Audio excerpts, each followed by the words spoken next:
housing over 10 years for 1,000 units. And that's probably what we're going to be putting in anyway. Affordable housing has been an issue for us for a long time. That hasn't changed. It's still a problem, except now we have people realizing it's a problem. And I will tell you, that's what I've seen. We've been struggling what to do about affordable housing.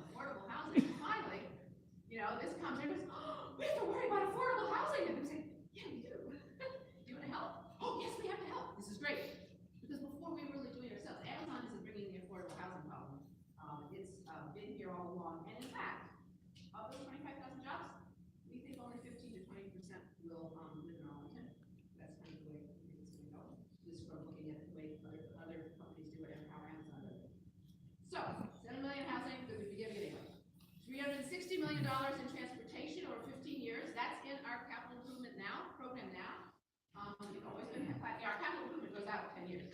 And we've been planning to put that money in for these transportation improvements anyway. So we're going to do what we're going to do anyway. Then we have what's called a transportation occupancy tax. This is the one when people get upset and fear the most about. We tax our hotels, and when people come in, there's a hotel tax. So it's people that's what it calls transit occupancy. All right, and so we take in this hotel tax. With Amazon coming, we think those taxes are going to go up. I mean, those receipts from that the income that we're going to get is going to go up. So say it goes up by that much.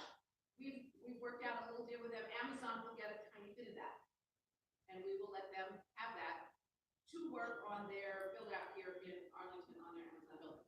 So that one, Amazon does kind of get to keep on their own buildings, which will be open. Their campus will be open to the public, and it's money that they don't get unless those receipts go up because of them. In other words, the money, we're basically sharing a little bit of what Amazon's going to bring to us. We'll share with them, and only for 10. And then there is $28 million in another tax increment fund. It's the same idea. In Crystal City, there's a bid and a business improvement district, which is very much and they pay in taxes. It goes up as it goes up. Again, Amazon will bring an increase. They're going to get a little bit of that increase.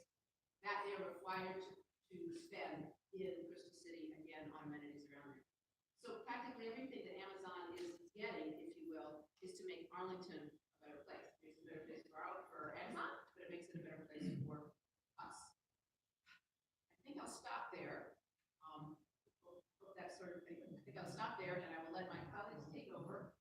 And the handout may inspire some questions. All in all, I think it is a good thing. We will be voting in March, just on that $23 million. Amazon gets nothing unless they perform. And I am hoping in our meetings with them, they have been pretty good talking about what they want, and the kind of community they want is the kind of community we want and the kind of community we are, which is why they have come. Which is why we're not paying them a fortune to come.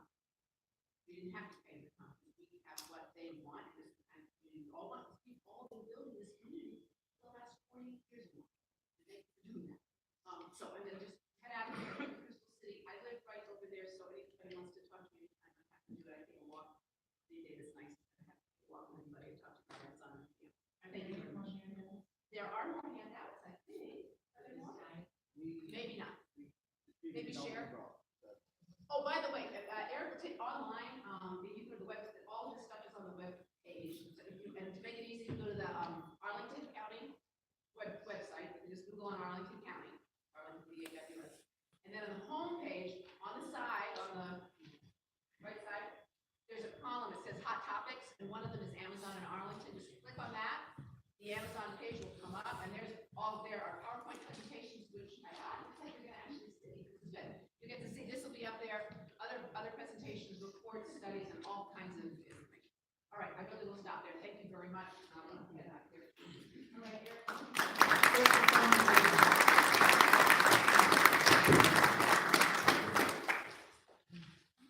Good evening.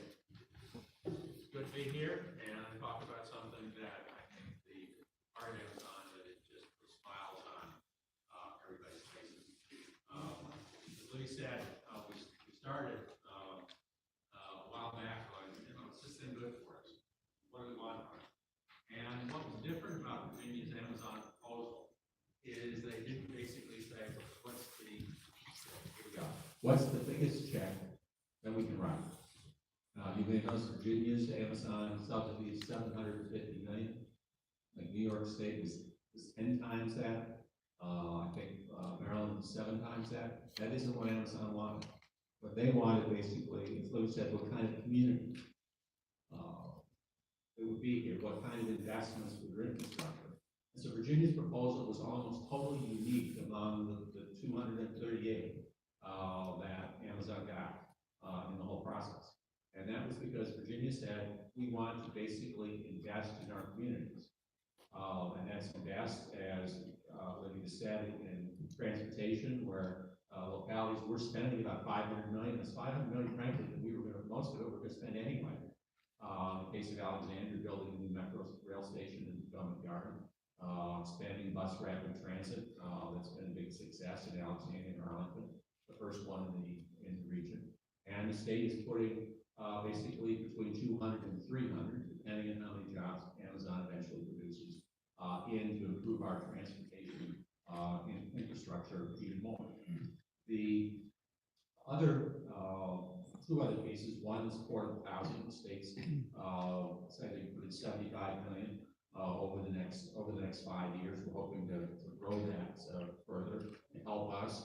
But the state knew that they were just coming up here and writing a check. They knew that Arlington and Alexandria probably had the two most aggressive affordable housing programs in Virginia. And in fact, they were kind of joining the effort that we had already started in order to help push back against market forces, which have taken thousands and thousands of affordable housing units away over the last decade or more. We're also lucky as Virginia had a new person in charge of the State Economic Development Organization, a guy named Stephen Murray. He was from Louisiana, where he'd been successful. He didn't know Virginia politics very well, but his background was in basically workforce education. I think that's what he wrote his PhD dissertation on. So he had an idea, you know what, there's another way of coming at this that will solve two problems. One is Virginia doesn't produce enough technology graduates, and the good fortune technology graduates don't have a place to go to work, and they end up graduating from Virginia Tech, for example, and leaving the state. And so what the states kind of, I think, the stroke of genius in their Amazon proposal was saying, you know what, we want to promote technology education in Virginia, whether it's K through 12, whether it's the graduate programs at Virginia Tech that get funding, or George Mason that get funding, and that was in part, as the governor was saying, and the state economic development officials, we want to raise the bar for production of 21st and 22nd century jobs in Virginia, and build a whole infrastructure to do that, an educational infrastructure, a physical infrastructure, and they knew one that would entice Amazon, because one of the reasons Amazon basically said, we're not going to just grow in Seattle. They couldn't get East Coast graduates basically to move to Seattle. They knew they had to come to the East or somewhere this half of the United States in order to attract people to come work for them. And so being able to get the right people to work for them was important, and Virginia said, okay, we have to improve, we have to increase our production of high-level technology graduates, PhD students, and master's degree level students. And so what Virginia did was took a page, as Louis said, New York City, and Mayor Bloomberg, a number of years ago, did an international competition, said, we want a university to come here, we'll help financial part of it, we'll provide you the land of Roosevelt Island and the East River. And at the end of the day, Cornell University won that. And there's a campus there now that's growing called Cornell Tech, which is both traditional education as well as laboratories. Companies are setting up their incubators, research centers, R&D. That's all kind of starting to grow, and that's basically Virginia said. In fact, Virginia Tech was already working on this before Amazon even came on the horizon. They knew they wanted to do that. They actually hired one of the folks who helped create Cornell and brought them to Blacksburg and said, we want to do that. They didn't know where, they didn't know how they were going to pay for it. But when they got the call from the state, said, you know, you interested in doing something with us about Amazon? Virginia Tech said, we have a plan for you. And they basically put together a proposal. The state said, look, we're not just handing out money to universities, we want it to match. And so Virginia Tech and the state agreed. Each would put up $250 million towards what Virginia Tech says will be $1 billion campus level of investment over the next 15 or 20 years. So that was an Amazon's proposal. In the end of the day, for all sorts of reasons, they chose Northern Virginia. And but during that process, Amazon also said they didn't want an Amazon university. They wanted some university in the area, but not next door. And so Virginia Tech then began to look and say, where should they go? And by then, by that time, George Mason had also entered the arena and said they wanted to grow their graduate programs, and they would be able to raise $125 million, and they're going to do that and grow that on their Arlington campus on Fairfax Drive. So the tech began to kind of look for the right place to go. Well, the fortunate thing is that, and they wanted a campus-like setting. They didn't want to just be in levels of a high-rise building. And so fortunately for Alexandria, we have a lot of property that had yet to become Crystal City. We have the Potomac Yard area is 200 acres that we zoned for 7.5 million square feet of development. We have across the street a place called Oakville Triangle. When we drive down Route 1, newly named Richmond Highway. You look off to the right, and there are gas stations and warehouses, and it's what you can't tell. It goes back for blocks, and it turns out it has a single owner, and there are about 90% of the space is owned by a real estate investment fund, the largest in the United States, called Blackstone. And they, the city, several years ago, gone through with our community the planning process and come up with a mixed-use development of just under 3 million square feet for that particular site. And the developer since then had been trying to basically get an anchor, get people interested in the office space. And it was coming up like the market wasn't there yet. And the developer's about ready to come back to the city and said, I really want much more. I think I can do a residential development, which is not what the city wanted. So the good news is when Virginia Tech went looking, we had a site that had been largely planned as mixed use. Virginia Tech changes the mixed use of that campus. Instead of a lot of office, we'll basically get a lot of classroom. Instead of a lot of just general market rate apartments, we will get student housing. So the mix has changed. The kind of the level of development they're looking for, probably over that 15 or 20 year period, would be about 1.5 million square feet. That is less than the 2.6, 2.7 million that's approved for that property. And so it was a good fit. So the city, we got Virginia Tech, we showed them all the sites that we thought could work. And then we put them together with the owners, and they started preliminary discussions in regards to kind of how to make it all work. And the tech, because they didn't have a physical location, they hadn't drawn anything really. You've seen maybe some pictures on their website. And those are called fanciful. They're artist renditions of what something might look like.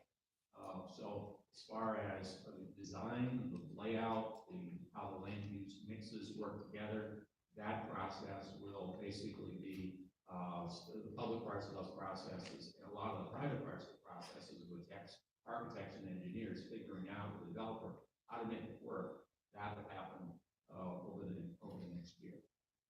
So we're very excited in Alexandria to be the host. As Tech was doing their presentation, one of their senior officers said 22nd century technology, and I thought, that's a misstatement. And then thinking about it, they really were serious. They're going to produce and have university campuses that are not like some other entities. The university campus is perpetual. The GMU campus in Arlington and their growth, the technology campus, that will be there 2 or 3 generations from now. Tech's campus will be there in Alexandria 100 years from now.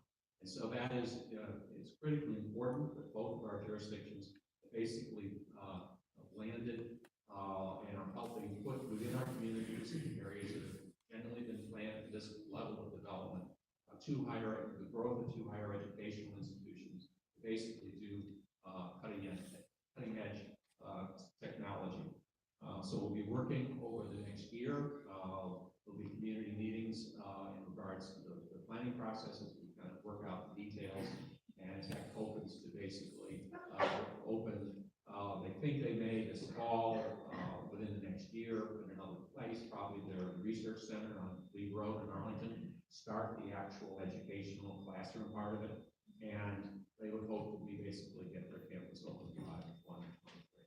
So we're very excited about that. We think that it's a major win for Alexandria. It means, yeah, we're going to lose some land off the tax roll, and we may have to help build some of the infrastructure. But in the end of the day, we've seen, you can say any number of places in the U.S. that have strong universities that help them become a vibrant and maintain themselves vibrant, economically stable and growing.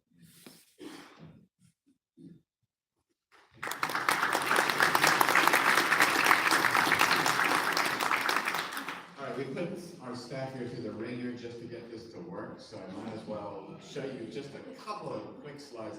I'm going to try to go really, really fast because I see the time, and I definitely want to make sure that we have time to get to your questions. And some of this may be, in fact, a little bit duplicative of what Libby has already talked about. But I do think it's worth sometimes seeing things in pictures, right, as they say.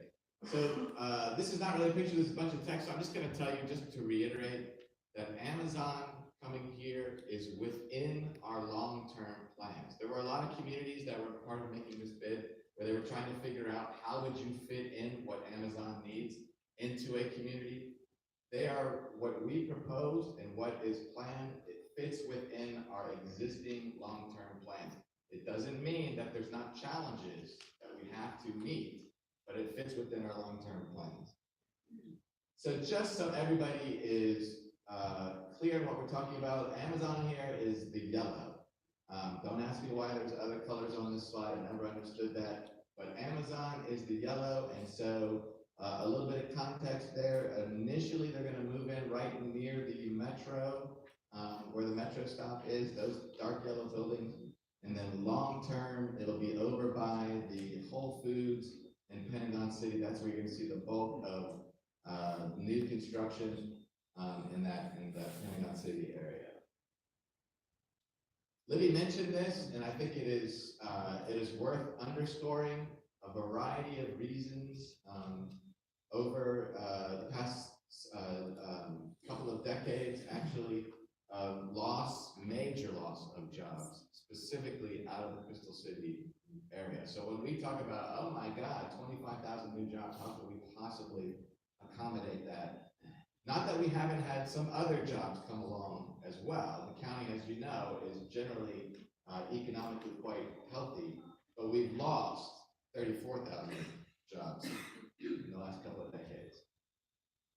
So how are they anticipating to grow? There are two scenarios, and depending on how you like to wager, whether or not the higher end, the phase 2, is more likely to happen, given the announcement last week of Amazon pulling out of New York City, I think is up for anybody's wager. But specifically with Arlington and our incentives, they are based on this track that you see here. The data that's behind this curve, specific targets, mostly focused on the estimated office or the office square footage. Those targets are going to be locked into our performance agreement. If they don't meet those, they won't get the incentive grant. So without going into great detail, because I do want to get to the questions, suffice it to say, as I think Mark just shared, there's a whole host of investments, both around transportation, housing, and education, and they're all infrastructure investments. All of those things, with just very notable exception having to do with Route 1, already in our capital improvement plan. So every 2 years, the county board adopts a capital improvement plan, CIP, looking for the next 10 years out. And all of these things were already in our CIP. So basically, we're telling Amazon, we're going to do the things that we already said we were going to do anyway. Would you like to come here? And they said yes. There's lots of investments in transportation. I will leave that for questions. I think the only thing that I can add to the tectonic pipeline beyond what Mark just described is that there is also, and I actually think this whole thing, just personally for me, I think is absolute genius, because there's something in this package actually for the entire state. Because it's not only are we producing the workforce that Amazon and other tech employers are going to need here in Arlington and elsewhere in this region, it's also making sure that we are giving kids that are right now going to be in kindergarten, even as early as kindergarten, because there's $50 million statewide to help all the school districts in the entire state start to gear their curriculum towards making sure these kids are ready for the jobs that Amazon and other folks like that are going to be providing. So developing that pipeline from the very earliest age and all across the Commonwealth, I think is genius. And here's the main crux of what Arlington is proposing to do with Amazon. This is the TOT. I just think of it as a hotel tax paid for every room night.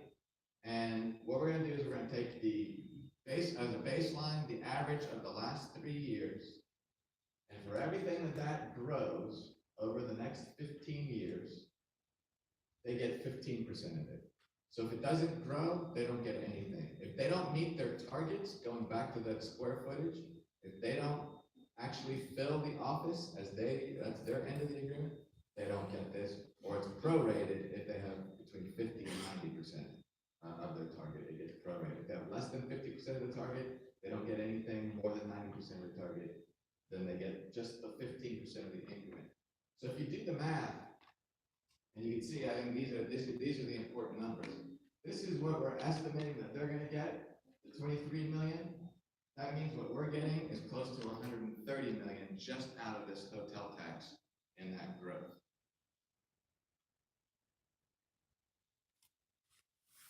We'll come back to this if we want during questions.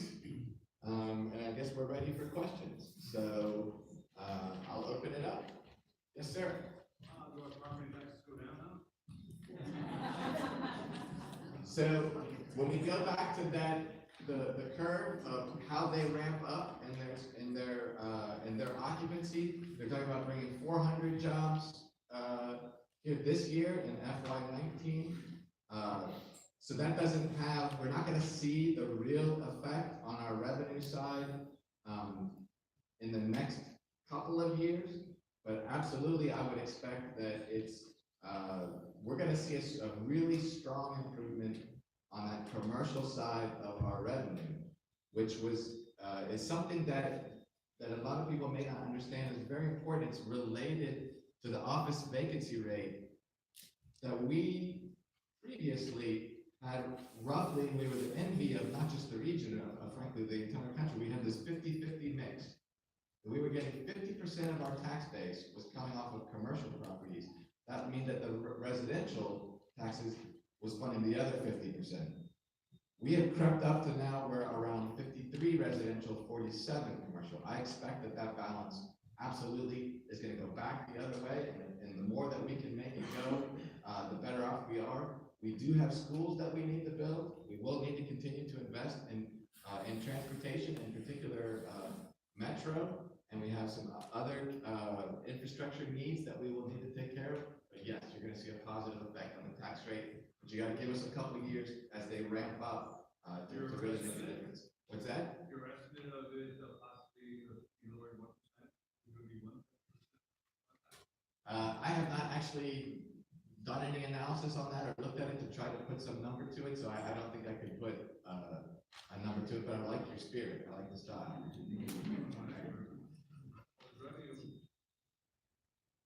That is the game here, right?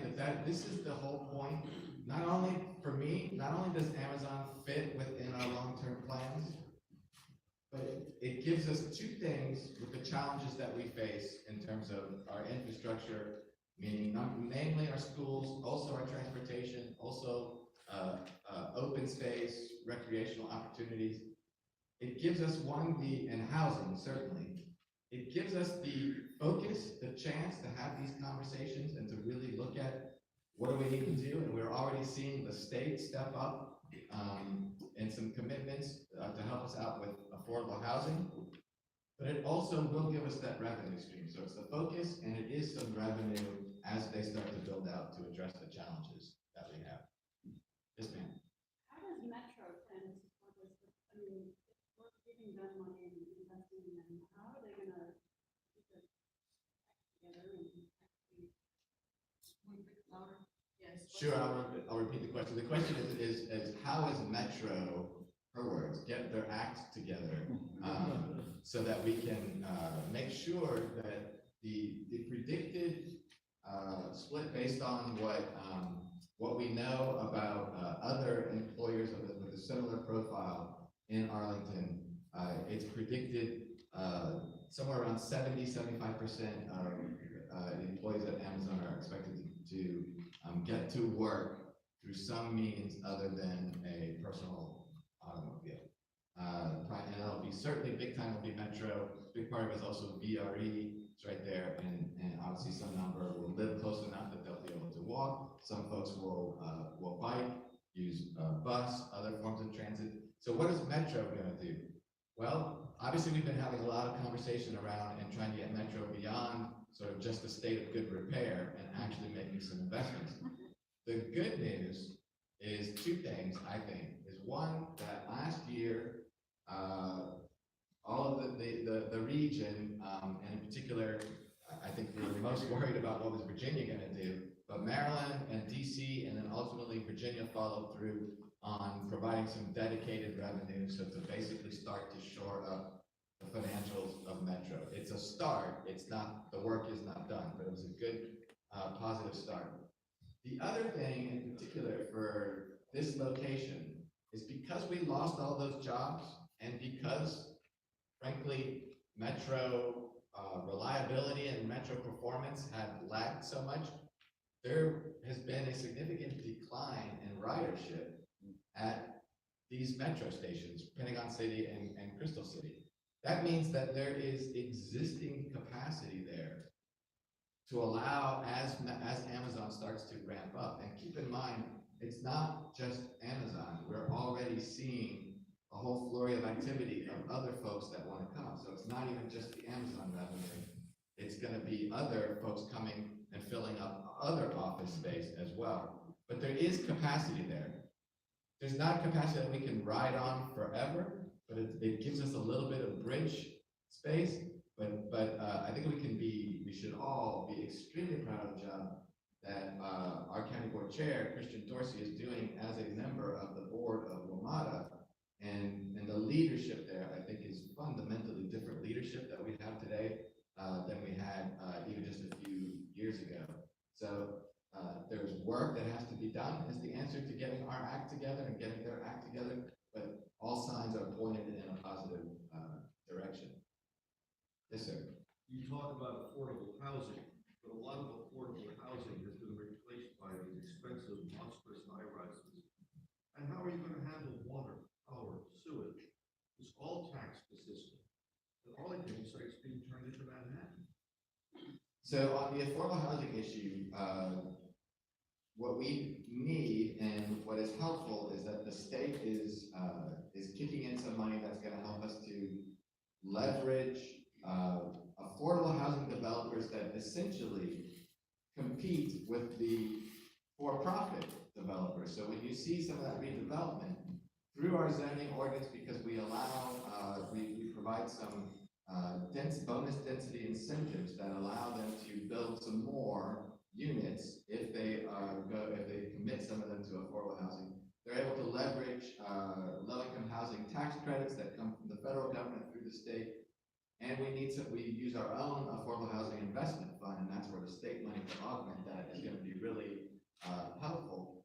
So we want to basically empower and give the nonprofit developers a chance to also build some committed affordable units. But that's not the total solution. We also need to look, I believe, very strongly at other aspects of our zoning ordinance to allow more different kinds of housing options. Is anybody familiar with the We Live project in Crystal City, right near here? So this was a conversion 3 or 4 years ago of one of the vacant office buildings, and a company, it's We Work is the name of the company. They came in and they converted a vacant office building into a sort of dormitory style living where you have what's called micro units. You have very small residential units within and then they took 2 floors and they made them into what they call a neighborhood because they opened it up so there's a common sort of living area and common kitchen space, and it's been hugely successful.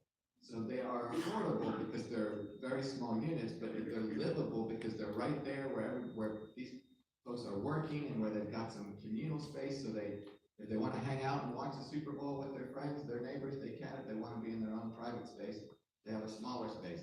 There's a lot of things like that we can do, and it doesn't have to be on that scale either.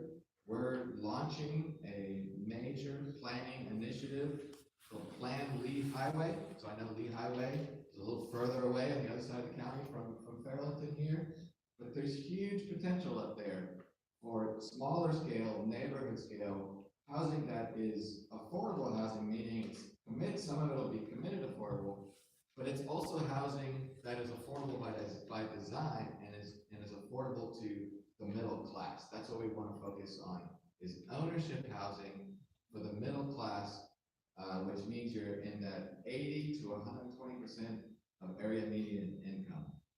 Now, you asked me the second part to your question, which you talked about housing. You also have infrastructure, our water, sewer infrastructure.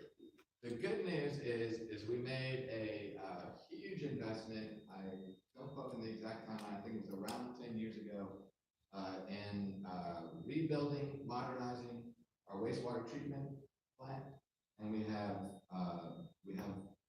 plenty of capacity in that to take us well into the future. Again, consistent with what we've already planned to grow, right? The first slide I put up there talked about how we have in our long-term plans Amazon coming, including the people that they bring with them, fit well within those plans. So we're good on the sewage treatment. We're good on waste treatment at the cogeneration plant that we share with Alexandria. On the water side, I know that there has been some talk about what is the Army Corps of Engineers doing with on the water treatment side. And I believe that there is some investment that is needed there, and we are certainly working with the district and the federal government to make sure that happens. We have some time. We're not in dire straits of running out of water soon, but we know we need to be having those conversations now. Schools, what about schools? They're already crowded. Absolutely. So the question was about schools. What about schools? So Libby earlier said that we have schools that are perhaps top in the nation, top in the region. I would agree with that. I have 3 kids who are in schools, in Arlington Public Schools. And this is what I would say to you, is that we have a very real challenge about how are we going to not only find the space for schools, but how are we going to fund the new construction? There shouldn't be anyone, I don't believe, trying to pretend like there's not a significant challenge. But I also believe that we have all that we need in front of us. We know what we need to do. We just need to roll up our sleeves and actually do the work that it's going to take to get it done. And the most important thing, I talked about that Amazon coming provides focus, and it also provides potential tax revenue. I pointed to the hotel tax, right? And talked about that just in the hotel tax, there's potential for an additional 130 million. That's at least a couple of elementary schools right there. And so what we have to do to make this happen, and I've been working with my colleague now, Matt DiFerenti, on what's known as the Joint Facilities Advisory Commission, the JFAC. We're working with our school board colleagues, and we are going to be starting this year a major planning effort to look across the whole county. What are all of the facility needs that we have? Right now, we're planning what's going to happen up at the Salt Dome, also a little farther away from you guys. You guys think about the Trade Center probably, right? So we're going to look at what are all the different things that we need, libraries, the community centers, fire stations, things that are less sexy, like the Emergency Operations Center, the police impound lot. We got this whole list of what are all the things that the county needs, and what will our needs be as we grow. If we add another 20,000 people, if we eventually add another 40,000 people, and whether that happens in 20 years, 30 years, or 50 years, to me is not important. What is important is that we have the plan for how we're going to do it. So through that process, we're going to be looking at how can we be creative about land that we have that is, and whether it's county owned, bless you, whether it's county owned or school owned, we're going to figure out where we're going to put these schools. I think we're going to be ears open and interested for any developers that have potential ideas about how to be creative in helping to provide community facilities that includes schools. And the reality is that these are going to be schools that are going to be, if anyone has seen the plans, it's not ready for touring yet, but the new elementary school on the Thomas Jefferson site, Fleet, it's 5 stories, so it's more compact footprint. The idea is up, not out. It does have play space, but it's also more compact play space. Parking is in a structured parking garage. There's not a big surface parking lot that goes with it. That, I think, is a forecast of what's to come. We're going to have to be a lot more creative about how we provide schools, but we will do it. Yes, ma'am. I have a problem with the transportation deal, because I think you're being unrealistic on a lot of it.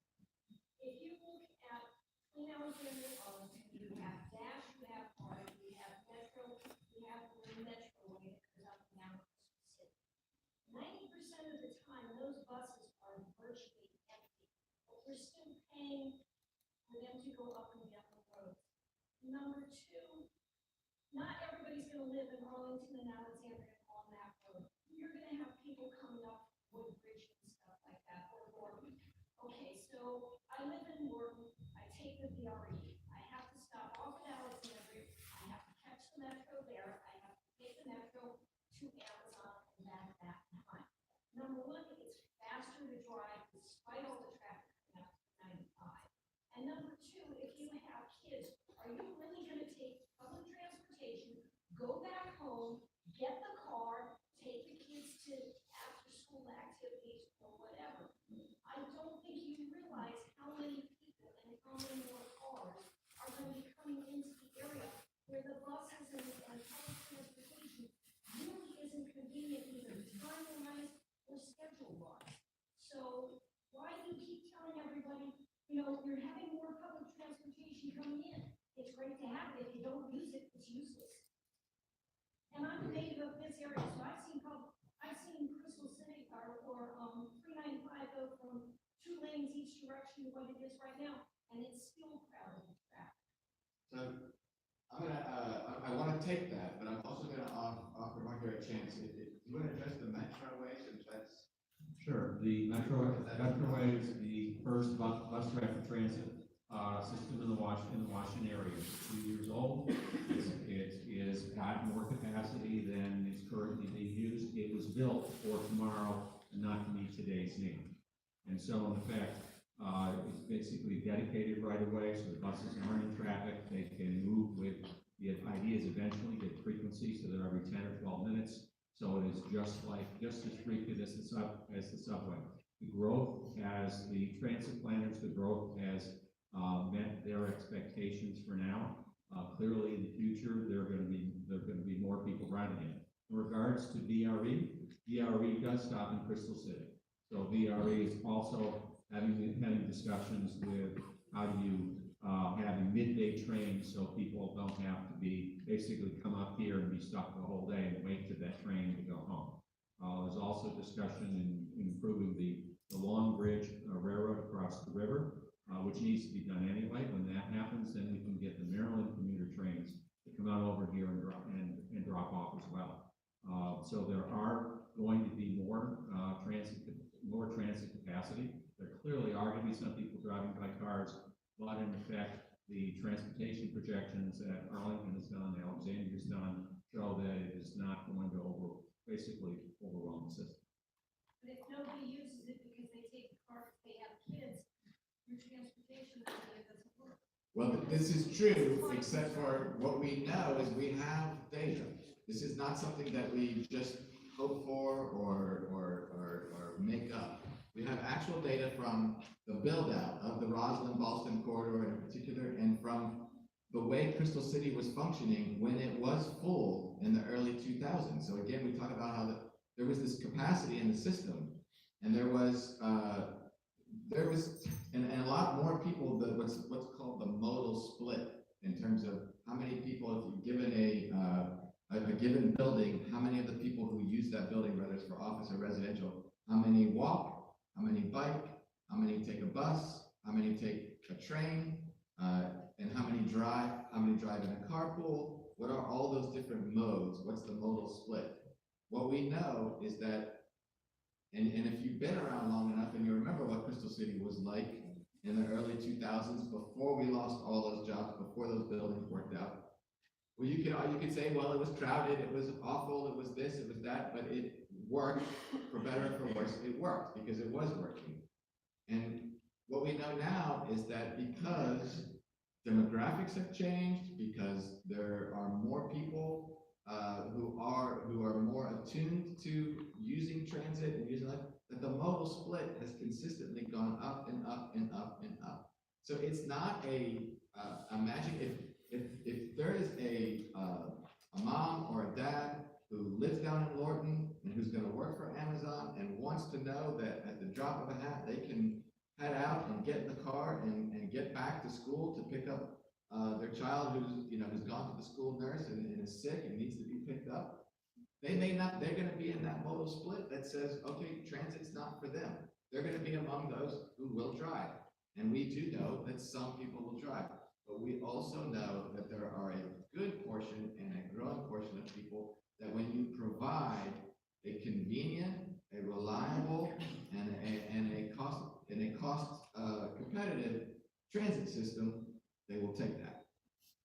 Yes, ma'am. I would like to know more about Amazon. I see the commercials on television where they show not the tech line, but the people doing the packages and moving them out and all of that. So I'd like to know what kind of salaries do they pay here at affordable housing? People need more affordable housing here, or rather like that. Will they be given? Are their salaries, are they high enough that they buy houses in the neighborhoods? Where are they? I'd like to know more about their. So you're asking about the salary at the Arlington. At Amazon in Arlington. At Amazon in Arlington. So sure. So the salaries, this is part of the performance agreement, which I neglected to cover with you. Not only is it the number of jobs and is it the square footage, and this is tied in with the state incentives. The average salary for all these jobs, the average is has to be $150K a year. So that's the average. And so that means there will certainly be plenty that are left, and there will be, I'm sure.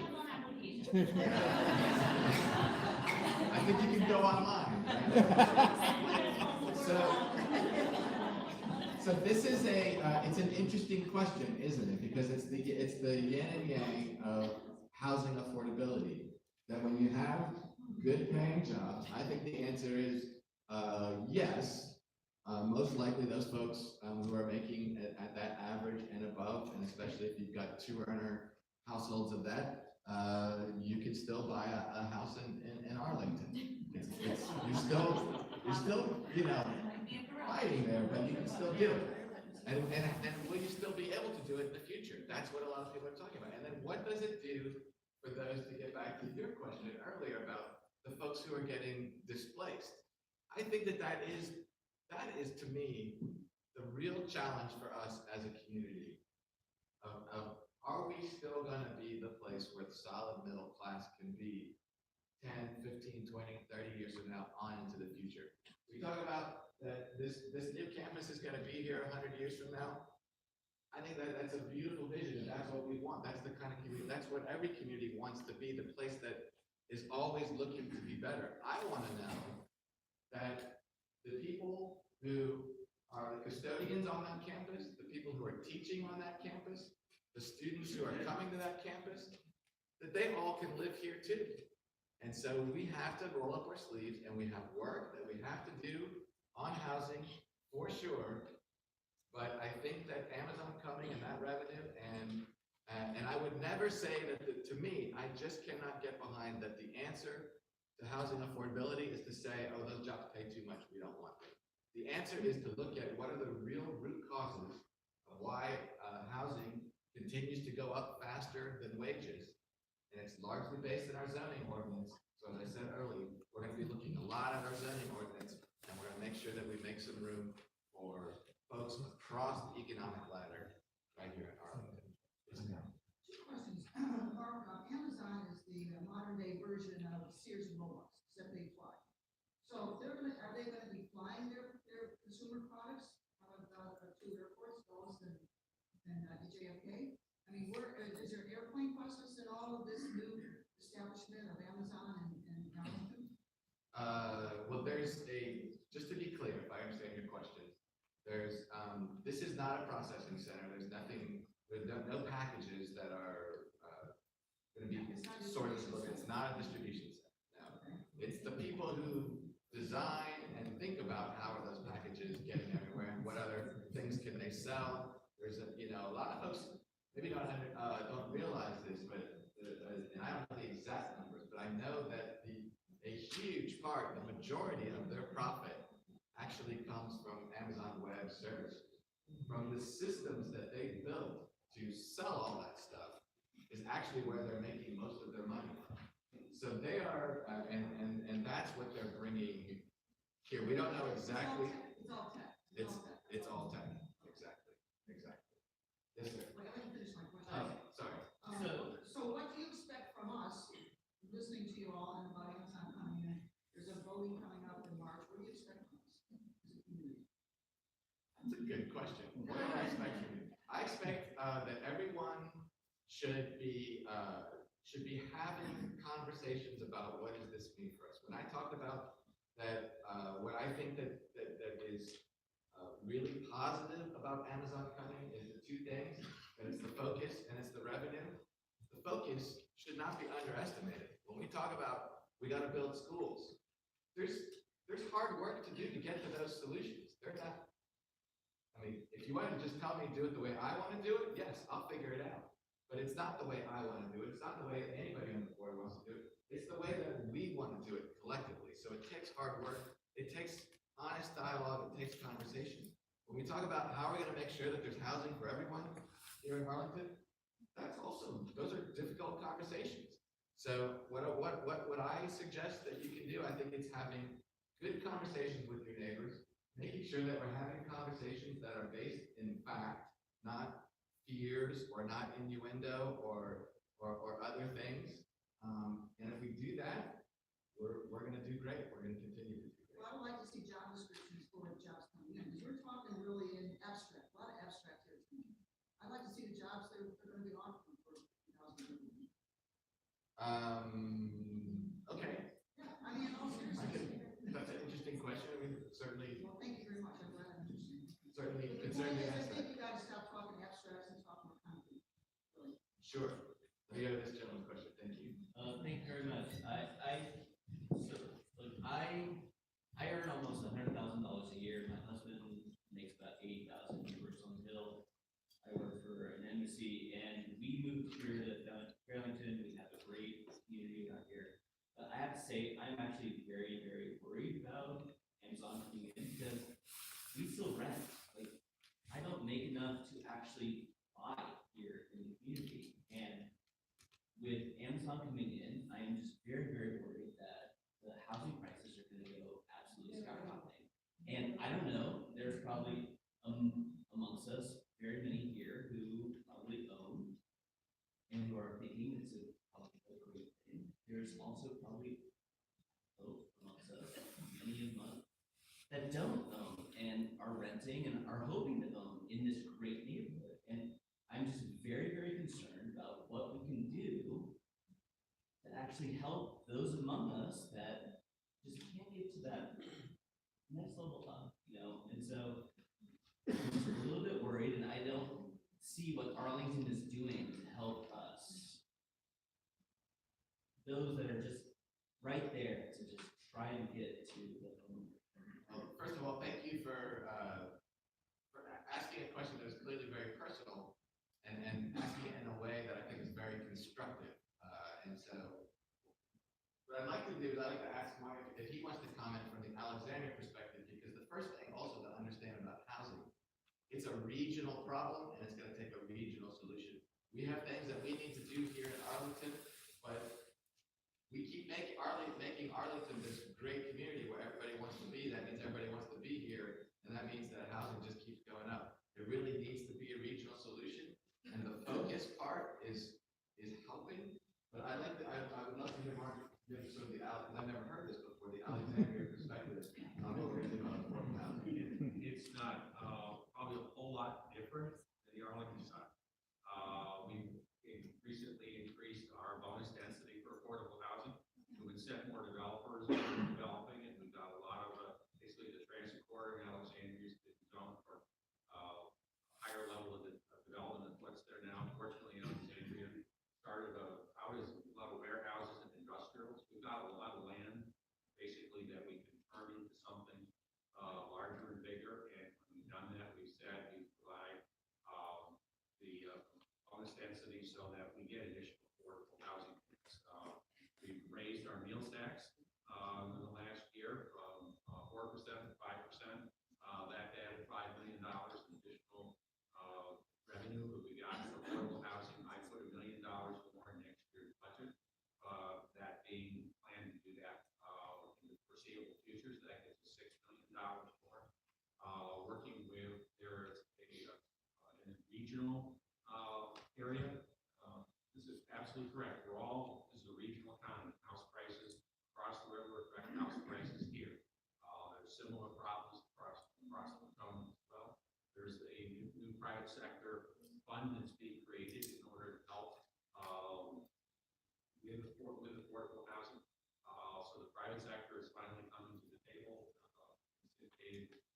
We've also worked with state housing authority with their programs. So basically, we know we've had a problem. We know what we've done to address it, and continue to aggressively address the problem.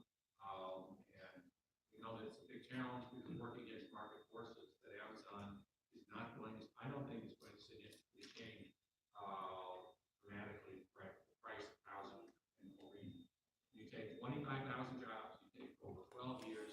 You said 20% of the folks maybe in Arlington, maybe 10% in Alexandria, and given the housing units, probably between the two jurisdictions with over 200,000 housing units, it's not enough and more being built. That's the difference between us and Seattle.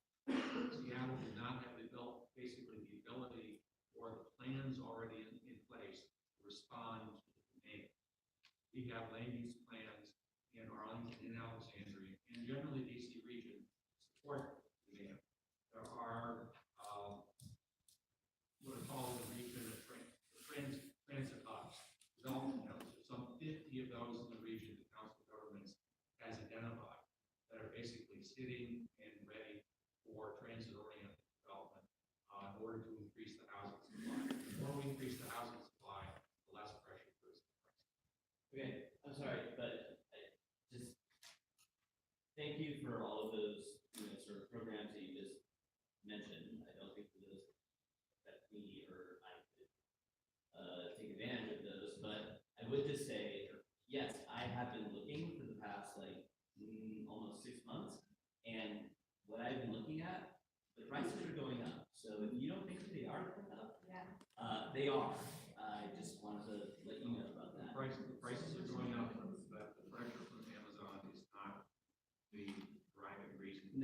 absolutely don't agree with that. They are actually. No, I'm sorry, if you look in this neighborhood, because I wanna stay in Fairlington, I love Fairlington. The prices are going up here, right now, over the course of like, if you look over the course of like the last 5 months, they went up. Our question is there's seller's market, that's what they're saying right now. That's what they're saying. Yeah, it's low inventory, seller's market. Great for additional supply. And second of all, is the housing programs in Alexandria also include a homeowners assistance program. So it is not just basically for low or moderate income renters, and also, we also have long-term care program in Alexandria. I appreciate very much the sentiment that if it seems like that prices are going up right here, right now, that could very well be the case. I'm not prepared to say that they are or they aren't. I think that I know that the entire time that I've lived in Arlington, housing prices have consistently gone up and up and up. With only a we were so rare in the nation that even in 2008, we plateaued a little bit, a tiny little dip in some neighborhoods, but really even through that period, we kept going up. That's not to minimize the question or the comment. I do think that just from my understanding, first of all, you should know that the board is definitely interested in this, and we have asked our staff to monitor and take a look at the numbers, and what we've been told so far is the announcement was only in November, it's only the middle of February, there's just not enough data to even try to draw any kind of trend lines or look at that.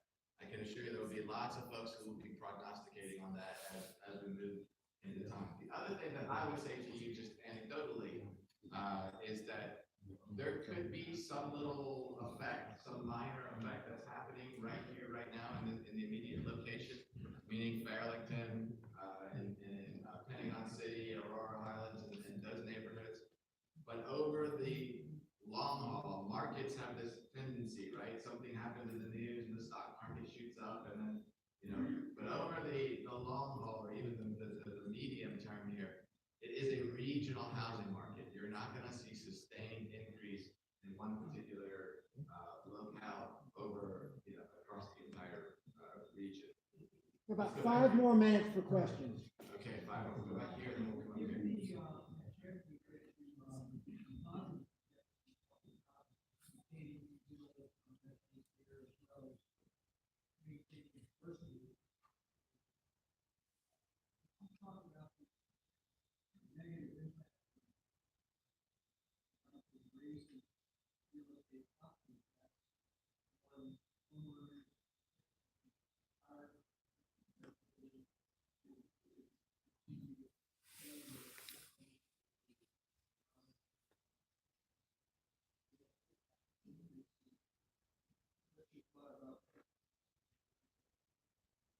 Sure. Can you repeat the question? I'd be happy to. So the question is, what about, how does raising real estate taxes affect not only diversity, but low income and seniors who are finding it hard to stay here in Arlington?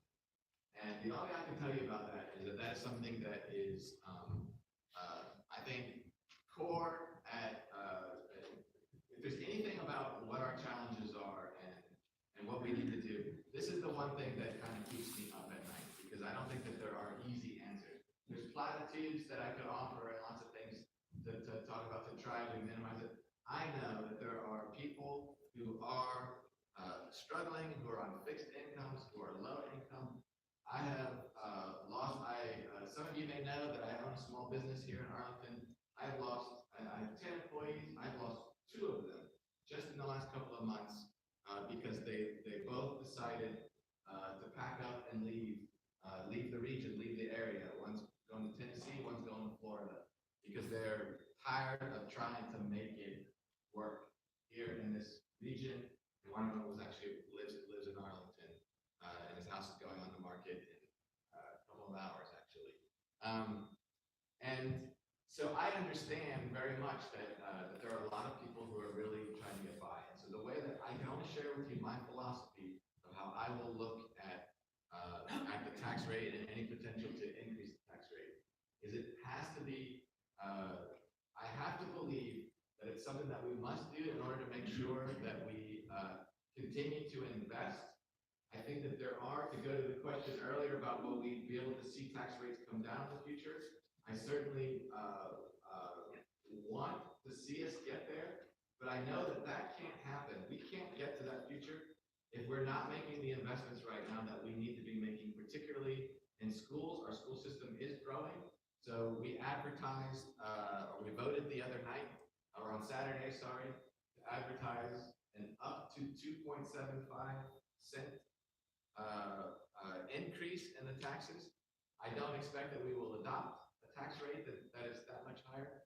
Two of the 2.75 is potentially for schools. So the schools have, and I do think that a strong educational system, I don't know that we have to be the best in the nation. Libby might disagree. I think that we have to have strong schools, though. We have to have great schools. And so I think that that'll be part of the equation that I look at. And I do think that we need to make sure that we are making investments in transportation infrastructure. And we do have to make some investments in affordable housing. And along the way, what we've tried to do is we have a senior tax relief program that actually, I think there are a whole lot of seniors who qualify for it, who are not taking advantage of it. And so we might need to work on getting the word out so that some of those folks would be willing to take advantage of that program so that they can remain in their homes. And there is no magic answer to that question. That is fundamentally what we have to do as a county board. Is we have to be very careful about how we balance a very, very tough equation. I promised this lady here that we would. So my question, and it comes in fact, I wanted to say thank you both for coming out here, especially because the national landing is both Fairlington and Alexandria combined. And the question came up when I saw the slides, and I saw that the page you're saying 24,000 jobs left Crystal City, Pentagon City, which is Fairlington, PTO. So I'm trying to figure out, when I look at these statistics for Arlington, how much of this is Arlington, how much is Alexandria, how much is national landing government, and how transparent is that? How is it all of these questions, but how does Arlington and Alexandria, how do we find out? And the last is probably the most important. You go to the website, or things look down, like Alexandria, Arlington, national. Let's take that first. So if you go to our website, yes, there's a, I went through like really quickly a couple of slides. There's a ton of information. There's a much longer slide deck that has a bunch of great info to it. There are there's videos there were online learning sessions that have on different topics that have, there's a ton of great info out there, and it gets into very detailed, which also would break out between what are the commitments of the various jurisdictions, breaking out between the state, what the state has offered, what Arlington's doing, what Alexandria is doing, and then those specific commitments in terms of, you can look at all the transportation projects that are offered there. But in terms of how we cooperate as regional partners, let's get it from the horse's mouth. There has been a lot of cases, competition between our two jurisdictions over time, whether it was PTO, whether it was National Science Foundation, and clearly that's we were basically both looking to help our jurisdictions, and there's both wins and losses. While there were losses out of Bristol City, the same time that had the office space, Alexandria businesses like the American Diabetes Association, public broadcasting system said, cheap space in Bristol City, I think I'm leaving. So in Alexandria, our job level has hardly changed at all, even though we got the official count, PTO maybe 8,000, 2,000 National Science Foundation, 5,000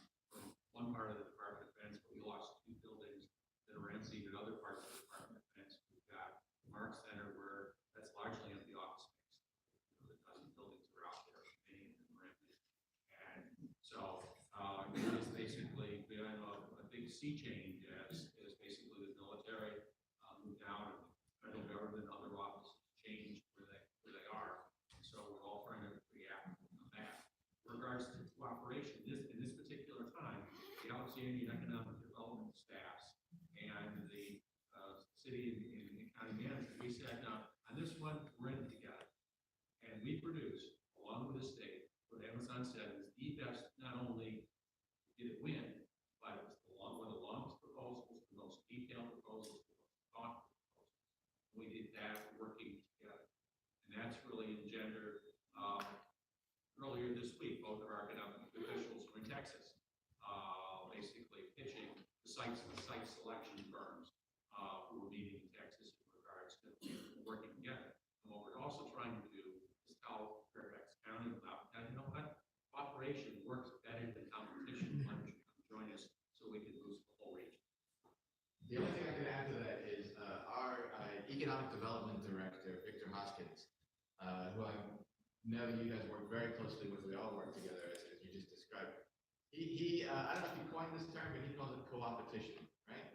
It's this, and it really is, I think, rather than this idea we're going to poach from each other, it's the idea that there's nothing wrong with a little healthy, friendly competition within the region, but it's about bringing new jobs and new investment to the region, and not about just sort of racing to the bottom amongst ourselves.